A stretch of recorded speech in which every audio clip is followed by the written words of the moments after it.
മനുഷ്യരാശിയുടെ ചരിത്രം തന്നെ മാറ്റിമറിച്ച വിശ്വാസത്തിന്റെ ഒരൊറ്റ നിമിഷത്തെക്കുറിച്ചാണ് നമ്മളിന്ന് സംസാരിക്കാൻ പോകുന്നത്.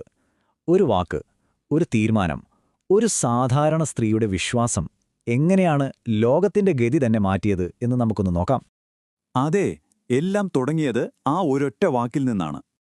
പക്ഷേ സ്നായത്തെ ഓരോ വാക്കിനും പിന്നിൽ ഭയത്തെയും സംശയത്തെയും ഒക്കെ അതിജീവിച്ചൊരു വലിയ തീരുമാനമുണ്ട്. ആ ഒരൊറ്റ വാക്കും തീരുമാനവുമാണ് രക്ഷയുടെ പുതിയൊരു ചരിത്രത്തിലേക്ക് ലോകത്തെ നയിച്ചത്. ശരി, നമുക്ക് ആ കഥയിലേക്ക് കുറച്ചുകൂടി ആഴത്തിൽ കടന്നു ചെല്ലാം. നമ്മുടെ കഥ തുടങ്ങുന്നത് വളരെ സാധാരണമായ ഒന്നിലേക്ക് ദൈവികമായത് കടന്നുവരുന്ന ഒരു നിമിഷത്തിലാണ്. അപ്പോ ലൂക്കായുടെ സുവിശേഷം 1-ാം അധ്യായം അനുസരിച്ച് ആ കാലഘട്ടം എന്നു പറയുന്നത് വളരെ പ്രക്ഷുബ്ധമായിരുന്നു. റോമൻ ഭരണത്തിന്റെ കീഴിലെ ഇസ്രായേൽ ജനം ഒരു മോചകനായി, ഒരു ശക്തനായ രാജാവിനായി കാത്തിരിക്കുകയായിരുന്നു. പക്ഷേ എല്ലാവരുടെയും പ്രതീക്ഷകൾക്ക് വിപരീതമായിട്ട് ദൈവം തെരഞ്ഞെടുത്തത് നസ്രത്ത് എന്നൊരു ചെറിയ ഗ്രാമത്തിലെ മറിയം എന്ന സാധാരണക്കാരിയായ ഒരു യുവതിയെയായിരുന്നു. അങ്ങനെയൊരു സാധാരണ ദിവസത്തിലേക്കാണ് ഗബ്രിയേൽ ദൂതൻ പ്രത്യക്ഷപ്പെടുന്നത്. കൃപ നിറഞ്ഞവളെ എന്ന ആ അഭിവാദനം കേട്ടപ്പോൾ മറിയം ശരിക്കും ഭയന്നുപോയി. ഒന്ന് സങ്കൽപ്പിച്ചു നോക്കൂ, ഒരു സാധാരണ ദിവസം അങ്ങനെയൊരു അഭിവാദനം കേട്ടാൽ ആരായാലും ഒന്ന് ഞെട്ടില്ലേ? ഇതെന്തൊരു അഭിവാദനമാണ് എന്നവൾ അത്ഭുതപ്പെട്ടു.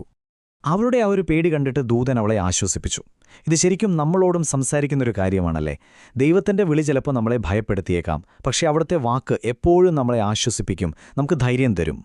ദൂതന്റെ ആശ്വാസവാക്കുകൾക്ക് ശേഷം വന്നതെന്താണെന്നോ?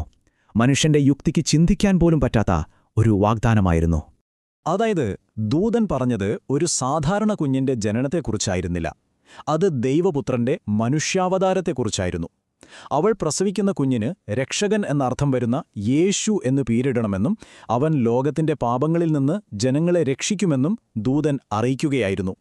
അപ്പോ ഈ സ്ലൈഡിൽ കാണുന്ന മറിയത്തിന്റെ ചോദ്യം വളരെ പ്രധാനപ്പെട്ട ഒന്നാണ്. ഇത് അവളുടെ അവിശ്വാസത്തിന്റെ ചോദ്യമായിരുന്നില്ല, മറിച്ച് ദൈവം വെളിപ്പെടുത്തുന്ന ആഴമേറിയ ഈ പദ്ധതിയെക്കുറിച്ച് മനസ്സിലാക്കാനുള്ളൊരു ആഗ്രഹമായിരുന്നു ആ ചോദ്യത്തിന് പിന്നിൽ. ദൂതൻ വളരെ വ്യക്തമായിട്ട് പറയുന്നുണ്ട്, ഇത് മാനുഷികമായ ഒരു പ്രവൃത്തിയല്ല, മറിച്ച് തികച്ചും ദൈവികമായ ഒന്നാണ്. മനുഷ്യന്റെ പരിമിതികളെ ദൈവത്തിന്റെ ശക്തി മറികടക്കുന്നു. നമുക്കസാധ്യമെന്ന് തോന്നുന്നത് ദൈവത്തിന് സാധ്യമാണ് എന്ന് ഈ വാക്കുകൾ നമ്മളെ ഓർമ്മിപ്പിക്കുന്നു. ഇപ്പോ നമ്മൾ ആ കഥയുടെ ഏറ്റവും നിർണായകമായ നിമിഷത്തിലേക്കാണെത്തുന്നത്.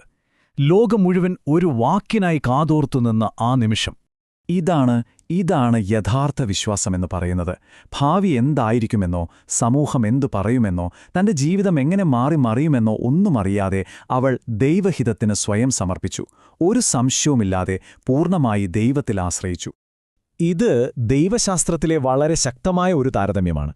നമ്മുടെ ആദ്യ മാതാവായ ഹവ്വ ദൈവത്തിന്റെ വാക്കിനെ സംശയിച്ചപ്പോൾ അത് മനുഷ്യന്റെ വീഴ്ചയ്ക്ക് കാരണമായി.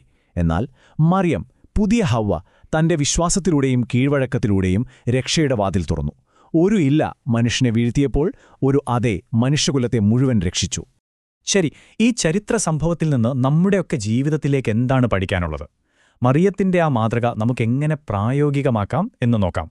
ദൈവം നമ്മളെയും ഓരോ ദിവസവും വിളിക്കുന്നുണ്ടല്ലേ?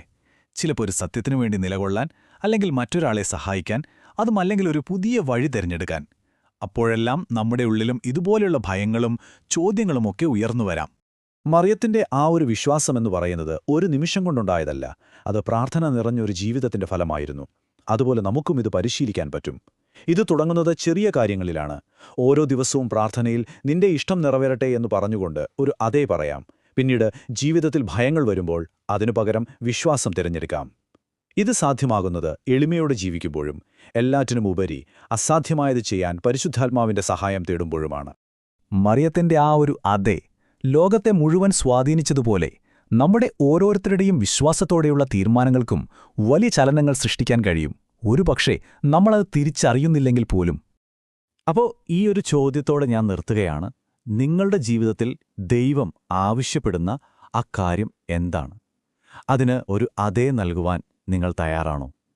നിങ്ങളുടെ ആ ഒരു തീരുമാനം എന്ത് മാറ്റമാണ് ഈ ലോകത്ത് കൊണ്ടുവരാൻ പോകുന്നത്? ഒന്ന് ചിന്തിച്ചു നോക്കൂ.